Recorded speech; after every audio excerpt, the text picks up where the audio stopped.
Des images qui ont marqué les esprits.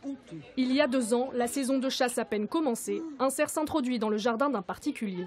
L'animal est abattu par l'équipe de chasse à courre qui le poursuivait.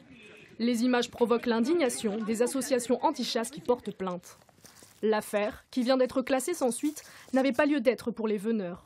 Les chasseurs auraient simplement exécuté les ordres de la gendarmerie sans l'intention de traquer l'animal dans la commune. Tout ça a été monté par deux fake news en disant que la chasse à courre était rentrée dans le village, alors qu'en fait l'animal avait été, je leur dis, gracié bien avant, et donc il est rentré seul dans le village, sans chien, sans chevaux, sans chasseur, et après il a été pris en charge par les forces de l'ordre et par la préfecture qui a pris la décision de l'abattre pour des raisons de sécurité évidentes.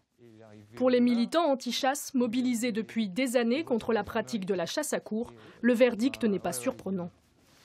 Je crois qu'il s'était cassé une patte quand il est tombé. Ce que ce jugement révèle, c'est qu'il y a clairement un trou dans la loi française. Pourquoi est-ce qu'on interdit les actes de sévice et de barbarie sur des animaux domestiques et qu'on les autorise sur des animaux sauvages? Voilà, c'est pas très cohérent pour nous. Voir des cerfs ou des sangliers traverser son jardin, la situation n'est pas inédite à la Croix-Saint-Ouen, commune au cœur de la forêt de Compiègne. C'est déjà la 3e fois, donc chaque fois j'ai pu intervenir et négocier avec les uns et avec les autres. Donc, et le cerf repartait, ça se passait bien. Nous, on est entre l'Oise et la forêt. Donc on est un village de forêt. Donc forcément, on est aux 3/4 entouré de forêt. Donc à un moment donné, ça peut arriver et ça vous arrive. Un arrêté ministériel paru en mars 2019 interdit désormais aux veneurs de poursuivre les animaux à proximité des habitations.